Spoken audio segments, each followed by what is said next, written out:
Welcome to the Holistic Accountant Podcast. This is where we cut through conventional accounting and show you how a genuinely holistic approach drives better after-tax outcomes.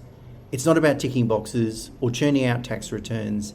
It's about strategic advice that builds lasting wealth. If you find this episode valuable, leave a rating and share it with someone who will benefit. As you might be aware by now, over the last couple of weeks, and we'll do it again next week, we're sharing the most popular episodes from 2025. And today's episode's about the 6-year CGT rule, which relates to main residence CGT exemption. I'm not surprised it's a popular episode. We have spoken, I should say, before about, that there's very few kind of free kicks in life in terms of tax-free things, and the family home is one of those. Super is another. There's only really two main ones, I should say. So it's no surprise that we should use the main residence exemption to our full extent. And, for some people, they're able then to still enjoy the negative gearing tax benefits with renting out a property, but then not have the resultant capital gains tax consequences. So a really important rule to understand, and that's why it's been popular, I think. So let's get into the replay. Welcome to the Holistic Accountant Podcast. This is where we cut through conventional accounting and show you how a genuinely holistic approach drives better after-tax outcomes. It's not about ticking boxes or churning out tax returns. It's about strategic advice that builds lasting wealth. If you find this episode valuable, leave a rating and share it with someone who will benefit. Okay, today Mena and I would like to talk about the 6-year CGT rule. And it's something that is discussed online a bit. I've had a few questions on YouTube about it.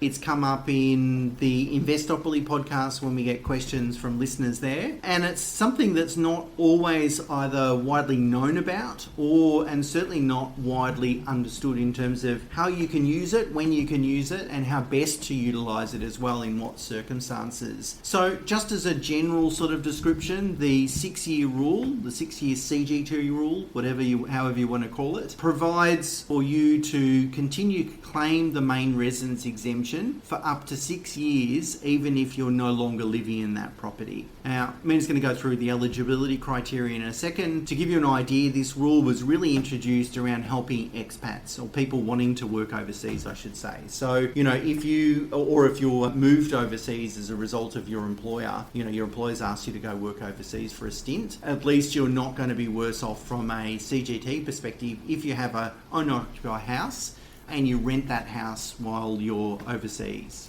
So the key eligibility criteria is that the first one is that the property must be your main residence before renting it out. So what does that mean? It means basically from settlement, you used it as your principal place of residence, or if there's a short lag between because there was a current lease agreement in place, when you settled and so forth that you need to see through, that's fine, but it needs to be your main residence once that lease ends. So from settlement, essentially, what the HO look for to determine, whether you're actually using it as your main residence, things such as changing your electoral roll, your utility usage, do you have things like internet, light, power connected, your gas usage, your water usage, all those kind of things the HO will ask for if, when determining whether you actually utilised it as your main residence. Obviously, you can't derive any rental income from that for that period. Or if you do from, say, a share sort of room arrangement, then you're only eligible for part main residence exemption. Now, during that period, you can't elect any other property as your main residence for CGT purposes, so you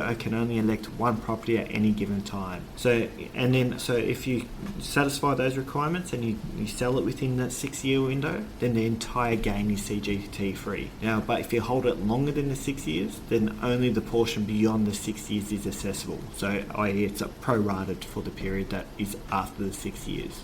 So let's go through a couple of examples here, just very simple examples to demonstrate that. So let's say I bought a home in 2015. I lived in it between 2015 and 2018, so 3 years. In 2018, I moved out and rented that home out.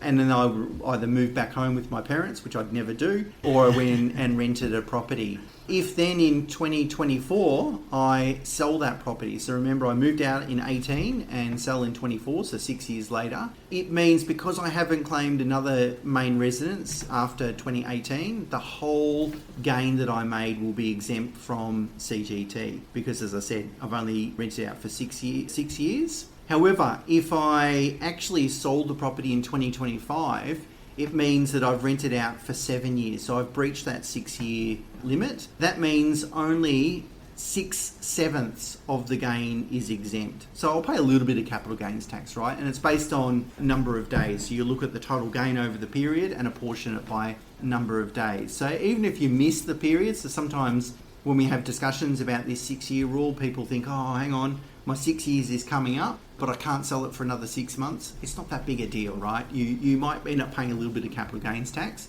but you're still going to benefit from that 6-year exemption. Now, there's a few strategic considerations. So, say you are sort of nearing that 6-year sort of period, and you might not be selling it in 7 years. You might be selling it in another further 6 years. You can actually reset the clock. So, if your circumstances allow, you can actually move back into your property, treat it as your main residence again. Now, although the ATO don't sort of stipulate the length of time that you need to be in there to sort of convert to your main residence, we generally advise at least 12 months, and for there to be a genuine intention for you to move back in there and convert it to your main residence. So if you do that, then move out again, you get a further 6 years extension to that CGT rule, or that main residence exemption rule. Now you need to have a bit of a story here, right? Because if the ATO suspects that the only reason you do something is to obtain a tax benefit, then they could potentially throw Part 4A at you and say, well, we're going to ignore this because you only did it predominantly or solely for a tax benefit. So you need to have a bit of story here. I was talking to a client just the other day, and she has a property in a location that is on the other side of the city to where she works, and it's a little bit inconvenient to live in. So she's going to reoccupy that property to start the main residence exemption, but she probably will make a decision, Mena, probably about 6 or 9 months after occupying the property, that driving across the city every day is a pain in the neck. So she will move out of that property and put a tenant in it and go and rent somewhere else, but still take advantage of the 6-year rule. But it's critical in this situation. We've got an answer as to why did you move out, other than because I just wanted to use the 6-year rule in my advantage. Second consideration, or strategic consideration, is around valuation. Now, if you're going to be using the partial CGT, now it's important to obtain a valuation at the time that you first started renting out the property, because this will give you an uplift in the cost base of the property as at the time, or give you an uplift in what is the current market value of the property when you convert it to a rental property. Now, what that valuation typically stipulates is what the agent or valuer will determine to be comparable in the market. So they'll need to note on the valuation a couple of comparable sales to your property. So, similar attributes in terms of bedrooms, bathrooms, land size, obviously within the immediate sort of radius of the property. And that is generally enough for the ATO to use as a valuation record. Now, sometimes clients will use bank valuations. So particularly if they're restructuring their loans at the time, they might be inclined to use, a valuation by a bank. The problem with that, certainly today, most of those valuations are desktop valuations, which means they're just based on statistical modelling rather than a physical valuer going out and inspecting the property. So they might not be that reliable. Also, bank valuations tend to be more conservative. That's not really going to help you, if you want to minimise capital gains tax. So you want the valuation to be correct, of course. It needs to reflect market value, but we all know property value should be expressed in a range, because there's a bit of subjectivity with it. Well, you want yours to be at the top end of that range. What I typically advise clients to do is go and speak to a couple of real estate agents. Most are happy to do this. Write a letter to tell you what they think the property is worth, and just put in a couple of comparable sales there. If you get a couple of those letters and they're pretty similar in terms of value, they're not going to be identical, but pretty similar, that should be enough to go off. Alternatively, if you need to pay for a fully fledged valuation, if you're more comfortable doing that, you can do that, but it's probably going to cost you $600 to $1,000. The next thing to consider is around spousal properties. So keep in mind that only one spouse, you can only allocate one main residence per couple. So even if you own properties separately and have lived in them separately, you can only nominate one as a main residence for any given time. The next consideration is around time limits. Now, if your property or for your main residence isn't being used for income producing purposes, i.e. it's not being rented out, and you're not nominating any other property as your main residence, then there is no time limit on how long you can nominate that property as your main residence. Okay, let's talk about some mistakes that we've seen. The first one is you've got to think carefully about which property you want to claim as your main residence. Of course, it had to be a former home, but sometimes we have situations where, a client has the option to decide which property. They might have lived in both or might be spending time in two properties, and that can happen where you've got, something in the city and maybe something, in the coast or in the bush that you might use on weekends and so forth. The things to think about are, you've got to think about, what are the future capital gains tax liabilities?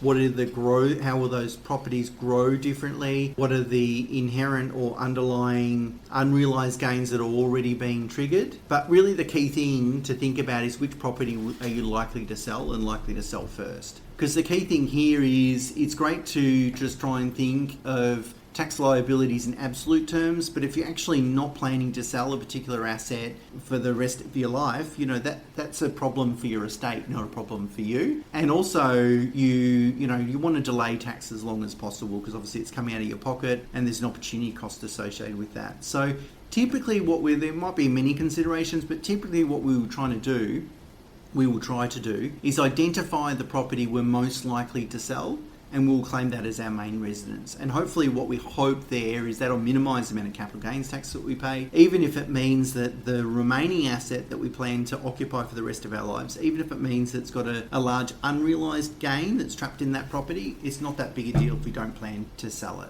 The next thing is tracking dates and valuations and these sorts of things. When you rented properties out, where you lived, all those sorts of things. Keep good records, because again, that's going to help in making sure that you obviously comply with the law and minimise tax as much as possible. And don't forget about land tax, because they're two different regimes, capital gains tax and land tax. Land tax is a state-based tax, of course. It depends on the state in which the property is located, whereas capital gains tax is federal. Again, you need to think about, what is going to minimise capital gains tax, but land tax is certain, right? You may never sell the property, you may never pay capital gains tax, but each year you will definitely pay land tax. So it's something that needs to be considered. The final thing to consider is if you become a non-resident for tax purpose at the time you sell the property. Now, obviously at that point in time, you're no longer eligible for the main residence exemption, even if the property was your home for multiple years before you left Australia. However, if you come back to Australia and sell it as a tax resident during that 6-year period, you're still eligible for the main residence exemption. So make sure you get your timing right. Okay, that's a bit of an overview of the 6-year rule. The thing with tax rules is we can't ever say in absolute way that this is how it's going to apply in every situation. There's always idiosyncrasies, these sorts of things. It's an important exemption, right? There's not a lot of things that are tax-free in life, and the capital gains tax that we get on our main residence is. So it's something to really protect and make sure you benefit from as much as possible. So hopefully this podcast gives you, a bit of an idea around how it works and where it might be appropriate, but it's no substitute for personal tax advice. So go and speak to your holistic accountant about that. Okay, that's it for us for this week. Until next week, bye for now.